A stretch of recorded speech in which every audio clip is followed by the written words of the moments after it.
Corona মহামারীর পর বিশ্ব পরিসরের সবচেয়ে আলোচিত ঘটনা হলো রাশিয়া ইউক্রেন যুদ্ধ। ইউক্রেনের ন্যাটোতে যোগদানের চেষ্টা এবং রাশিয়ার নিরাপত্তা উদ্বেগ থেকেই 2022 সালের 24শে ফেব্রুয়ারি ইউক্রেনে আক্রমণ শুরু করে রাশিয়া। এই যুদ্ধের কারণেই বর্তমান বিশ্বে বদলে গেছে ভূ রাজনৈতিক ও অর্থনৈতিক সমীকরণ। করোনা আর রাশিয়া ইউক্রেন যুদ্ধ, এ দুটি কারণে বিশ্বজুড়ে মূল্যস্ফীতির যে সূচক ঊর্ধ্বমুখী হয়েছে, যা এখনও ঊর্ধ্বমুখীই রয়ে গেছে। 1945 সাল থেকে এ পর্যন্ত ইউরোপে যত সংঘাত হয়েছে, তার মধ্যে ইউক্রেন রাশিয়ার যুদ্ধ সবচেয়ে বিধ্বংসী সংঘাত। পশ্চিমের অনেকেই যখন এই যুদ্ধকে রুশ প্রেসিডেন্ট ভ্লাদিমির পুতিনের চাপিয়ে দেওয়া যুদ্ধ হিসেবে দেখছেন, তখন পুতিন বলছেন 2008 সালে ন্যাটো ইউক্রেনকে সদস্য বানানোর বিষয়ে যে সিদ্ধান্ত নিয়েছিল, সেটি রাশিয়ার অস্তিত্বের জন্য হুমকি হয়ে দেখা দিয়েছিল। আর সেই কারণেই রাশিয়া এই সিদ্ধান্ত নিতে বাধ্য হয়েছে। রাশিয়া ও ইউক্রেনের মধ্যে যুদ্ধের প্রধান কারণগুলো হলো ইউক্রেনের ন্যাটোতে যোগদানের আকাঙ্ক্ষা, রাশিয়ার নিরাপত্তা উদ্বেগ এবং ইউক্রেনের ভূ রাজনৈতিক গুরুত্ব।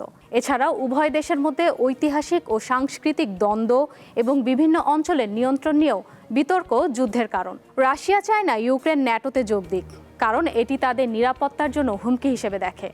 অন্যদিকে ইউক্রেন পশ্চিমা সামরিক জোটের সাথে সম্পর্ক স্থাপন করতে আগ্রহী। রাশিয়া মনে করে যে ন্যাটো সম্প্রসারণ তাদের সীমান্তের কাছাকাছি চলে আসছে, যা তাদের নিরাপত্তার জন্য হুমকি সৃষ্টি করছে। এছাড়া পশ্চিমা দেশগুলো ইউক্রেনকে সমর্থন করছে এবং রাশিয়ার বিরুদ্ধে নিষেধাজ্ঞা আরোপ করছে, যা পরিস্থিতি আরও জটিল করে তুলেছে। অন্যদিকে ইউক্রেনের পূর্বাঞ্চল দনবাস অঞ্চল এবং ক্রিমিয়ার নিয়ন্ত্রণ নিয়ে রাশিয়া ও ইউক্রেনের মধ্যে দীর্ঘদিনের বিরোধ চলে আসছে। 2014 সালে রাশিয়া ক্রিমিয়া দখল করে নেয় এবং দনবাস অঞ্চলে রুশপন্থী বিদ্রোহীদের সমর্থন করে।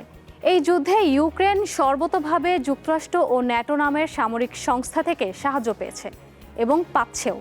এর ফলে আমেরিকার ওপর ইউক্রেন আজ এমনভাবে নির্ভরশীল হয়ে পড়েছে যে তার অর্থনীতি, রাজনীতি, সামরিক সাজ সরঞ্জাম সরবরাহ, সেনাবাহিনী প্রশিক্ষণ, কৌশলগত উপদেশ, এমনকি যুদ্ধ বন্ধ হবে নাকি চলবে, এমন সব গুরুত্বপূর্ণ সিদ্ধান্তে নিয়ন্ত্রক হয়ে উঠেছে যুক্তরাষ্ট্র। ফলে যুদ্ধটা প্রকৃত বিচারে রাশিয়ার সঙ্গে ন্যাটোর, আর সেই অর্থে রাশিয়ার সঙ্গে যুক্তরাষ্ট্রের। অর্থাৎ ইউক্রেনকে সামনে রেখে রাশিয়ার সঙ্গে যুদ্ধ করছে পশ্চিমা বিশ্ব। রাশিয়া ইউক্রেন যুদ্ধের একটি গুরুত্বপূর্ণ দিক হলো খনিজ সম্পদ। ইউক্রেন বিশ্বের অন্যতম খনিজ সমৃদ্ধ দেশ। বিশ্বের বৃহত্তম গ্রাফাইট, টাইটানিয়াম এবং লিথিয়াম মজুদের দেশ ইউক্রেন। এছাড়াও দেশটিতে ম্যাঙ্গানিজ, কোবাল্ট, তামা এবং অন্যান্য মূল্যবান খনিজ পদার্থের বিশাল মজুদ রয়েছে। এই খনিজগুলো ইলেকট্রনিক্স, ব্যাটারি, প্রতিরক্ষা শিল্প এবং আধুনিক প্রযুক্তির জন্য খুবই গুরুত্বপূর্ণ। রাশিয়া ইউক্রেন যুদ্ধের কারণে ইউক্রেনের খনিজ সম্পদ আহরণ ও সরবরাহ ব্যবস্থায় ব্যাপক পরিবর্তন এসেছে। যুক্তরাষ্ট্রসহ পশ্চিমা দেশগুলো ইউক্রেনকে সহায়তা করার জন্য বিভিন্ন পদক্ষেপ নিয়েছে, যার মধ্যে খনিজ সম্পদ বিষয়ক চুক্তি অন্যতম। রাশিয়া ইউক্রেনের খনিজ সম্পদ দখল করতে চাইছে, অন্যদিকে পশ্চিমা দেশগুলো ইউক্রেনকে সহায়তা করছে যাতে দেশটি রাশিয়ার প্রভাব থেকে বেরিয়ে আসতে পারে। অর্থাৎ ইউক্রেনকে সাহায্যের নামে ফায়দা লুটার চেষ্টায় আছে পশ্চিমা দেশগুলো তথা যুক্তরাষ্ট্র। অন্যদিকে রাশিয়া ইউক্রেনের খনিজ সম্পদ নিজেদের নিয়ন্ত্রণে আনার চেষ্টা করছে, যা এই যুদ্ধের একটি প্রধান কারণ হিসেবে দেখা হচ্ছে। রাশিয়া ইউক্রেনের পূর্বাঞ্চলীয় কিছু এলাকা দখল করে নিয়েছে, যেগুলোতে মূল্যবান খনিজ পদার্থের মজুদ রয়েছে। এই পরিস্থিতিতে ইউক্রেনের খনিজ সম্পদ নিয়ে বিশ্বজুড়ে নতুন ভূ রাজনৈতিক সমীকরণ তৈরি হয়েছে। সংক্ষেপে, রাশিয়া ইউক্রেন যুদ্ধ শুধুমাত্র ভূ রাজনৈতিক সংঘাত নয়, এটি খনিজ সম্পদের দখল এবং সরবরাহের জন্য একটি গুরুত্বপূর্ণ যুদ্ধও বটে। গত 16 জুন ইউক্রেন সরকার দেশটির লিথিয়াম খনির ভাণ্ডারের জন্য বিদেশি কোম্পানিগুলোর দরপত্র আহ্বানের প্রক্রিয়া শুরু করে। আগ্রহী বিনিয়োগকারীদের মধ্যে রয়েছে রোনাল্ড এস লডারের সঙ্গে যুক্ত একটি কনসোর্টিয়ামও। রোনাল্ড এস যুক্তরাষ্ট্রের প্রেসিডেন্ট ডোনাল্ড ট্রাম্পের ঘনিষ্ঠ বলে মনে করা হয়। এই চুক্তির মাধ্যমে যুক্তরাষ্ট্রকে ইউক্রেনের খনিজ সম্পদের ওপর প্রবেশাধিকার দেওয়া হয়েছে। কয়েক মাসের আলোচনা শেষে চুক্তিটি সম্পাদিত হয়। এই চুক্তি ইউক্রেনের খনি ও জ্বালানি খাতে মার্কিন বিনিয়োগের পথ প্রশস্ত করেছে। বিনিয়োগ সংক্রান্ত সিদ্ধান্তগুলো যুক্তরাষ্ট্র ও ইউক্রেন যৌথভাবে গ্রহণ করবে।